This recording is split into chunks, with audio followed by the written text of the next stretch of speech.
Happy New Year, John Davis, 2020.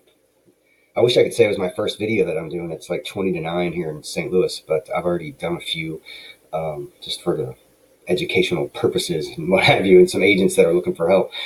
Got some ads running this morning, and they are just going gangbusters. I love it. Love what we do and helping people out.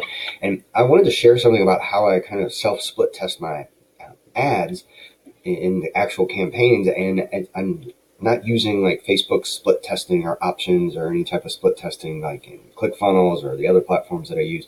Just like watching them myself, and I don't know that I even really realized I was doing it. It just kind of made sense. So this is one of my ad managers, and these couple ads that were in here are super old.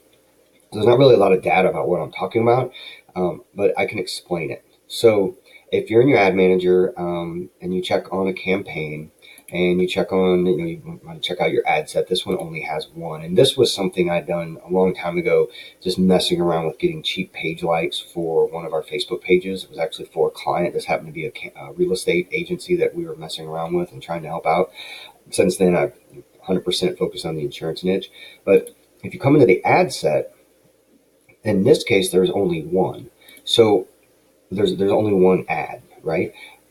And I said come into the ad sets. I'm sorry. If you come into the ads, so the first thing I'd want to do here is I would duplicate it. And if you don't know how to do this, here's a little easy, quick, fast tutorial. So you just simply click duplicate, and I'm going to leave it on the original campaign and hit it.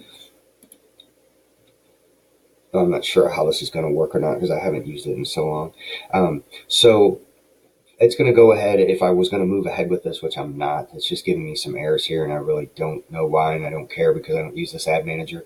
It's probably something hung up from a long time ago, or maybe something's changed with Facebook. But I would go ahead and create my new ad, and what I usually do is I'm just going to back up. I would have 3 of them here.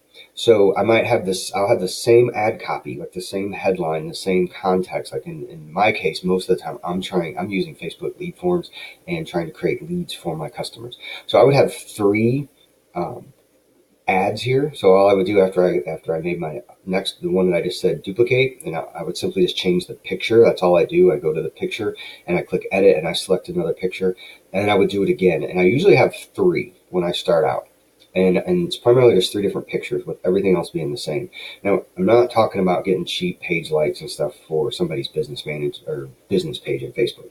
I'm talking about actually spending money creating leads that you're either creating for yourself or for someone else. And in most cases, I think people are trying to figure out how to create them for themselves. So I would have 3 pictures, and I would let it run the ad. I would turn on the campaign, and all 3 ads would be on, and I would let it start spending some money.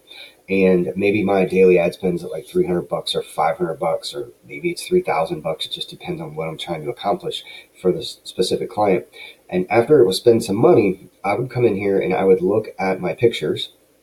There'd be 3 of them here, and they wouldn't say errors, and it would say my daily budget. It would probably say it's coming off the campaign level or the ad set level, but I would know what it is, and it would tell me what my results are, and it would tell me my cost. So that would be like if I was doing, in this case, it's page likes, but my results would be for leads.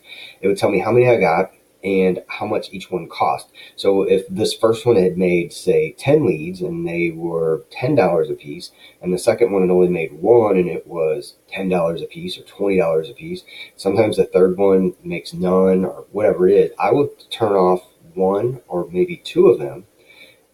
Like turn off the least performing one, if that makes sense. If 2 of them are similar, close to the dollar amount that they're costing me for a lead, I'll leave them both on. But if there's one that's just obviously, like this morning, I had one on a new campaign, and there was 3 ads in the campaign, and after about 4 hours, one of them was just obviously performing so much better. So I shut the other 2 ads off.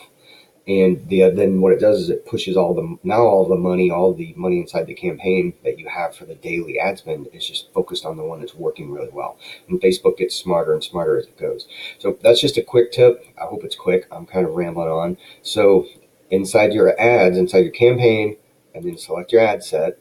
Because sometimes you might have 3 or 4 or 5 different ad sets for someone, right? For a reason. You might be running them in different states or different cities, or it may be a different type of thing that you're trying to accomplish. So it's not uncommon to have a customer ABC company, and then you might have several ad sets for each company, and then you might have several ads inside each ad set. So focus on that. Um, as far as watching it on your own, and how can you do it? You can create a rule to send you an alert. Creating rules is something I mess around with and love, or just set an alert on your phone so you don't forget. And maybe 3 hours later you come in and check it. Get the app on your phone.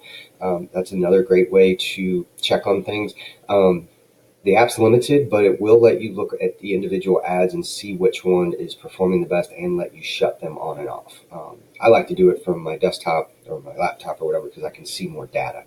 I hope that helps, and I'll do more stuff like this. I think obviously what I need to do is get into one of my ad managers and run some ads. So I've actually got some actual data that you can see versus just this stuff that's like 6 or 8 months old and just setup errors. When I first started, this kind of stuff would freak me out. I could figure it out here really fast. And it's talking about the budget and schedule, why this ad's got an error on it, but I don't care because I'm not going to use it. Happy New Year.